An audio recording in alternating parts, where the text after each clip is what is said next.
xalay waxaa kulan fogaan arag ha yeeshay golaha wadatashiga qaran ee mas'uulka ka ah fulinta doorashooyinka Soomaaliya. kulanka waxaa ka qayb galay hogaamiyaasha shanta maamul goboleed Ra'iisul Wasaare Maxamed Xuseen Rooble iyo duqa magaalada Muqdisho. waxaa kulankan daba socday qoraal shalay ka soo baxay guddiga doorashooyinka ee heer federaal kaas oo dhigayay in ugu dambayn madaxda maamuladu bilaabaan doorashada golaha shacabka 16 bishan ayna soo gunaanadaan 24 bisha soo aadan ee Diseembar.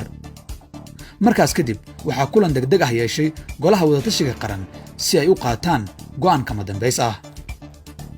sidaan ka soo xignay mid ka mid ah madaxda maamul goboleedyada, xalay waxa aad loogu dheeraaday waxa ka dhalan kara haddii ay doorashadu sii daahdo iyadoo la istusay inay dhici karto inay dalalka reer galbeedku ka baxaan Soomaaliya oo adduun weynuhu uu gacmaha ka laabta Soomaaliya sidii ka dhacday Afghanistan.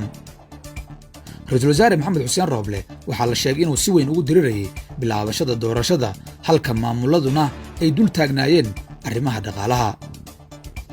waxaa jirtay dood ah haddii ay reer galbeedku diidaan dhaqaalaha ma iska dhaafaynaa doorashada.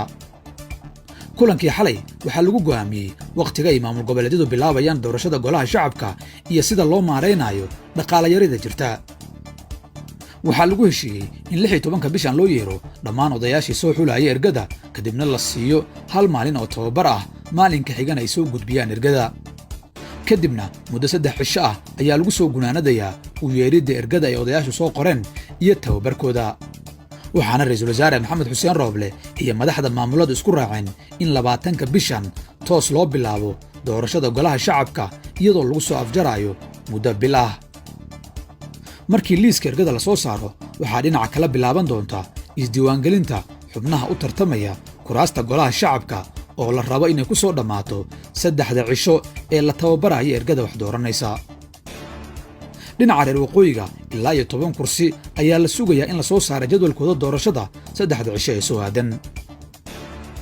Ra'iisul Wasaare Maxamed Xuseen Rooble oo u muuqda nin raba inuu dhammaystiro mas'uuliyadda ugu weyn ee hortaalla oo ah qabashada doorashada waxaa la sheegay inuu xitaa soo jeediyey in haddii 75% la helo xubnaha golaha shacabka ilaa 20 bisha soo aadan in la isugu yeero golaha si loo dhaariyo uuna u sii hogaamiyo qofka ugu da'da weyn si ay shaqada u sii bilaabaan, taasoo la sheegay inay madaxda maamuladu la qaateen ra'iisul wasaaraha.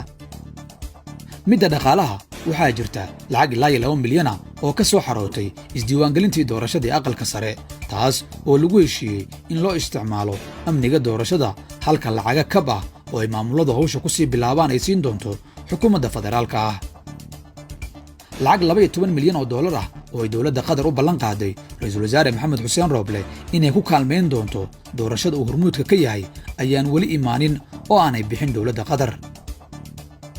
waxaa kaloo la sheegay in golaha wadatashiga qaran uu xalay ka hadlay dhowrista madax bannaanida guddiyada.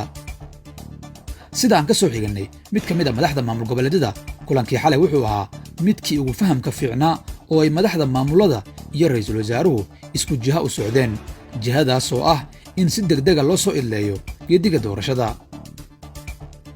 dhowr jeer oo hore ayay madaxda maamulada iyo ra'iisul wasaaruhu soo saareen jadwallo iyo ballamo doorasho kuwaas oo dhammaan ka shaqayn waayey dhinaca madaxda maamulada, balse markaan waxaa loo arkaa inay arrintu dhinac walba ka soo xirantay oo uusan jirin dariiq aan ahayn dadejinta doorashada. maxay kula taadiga?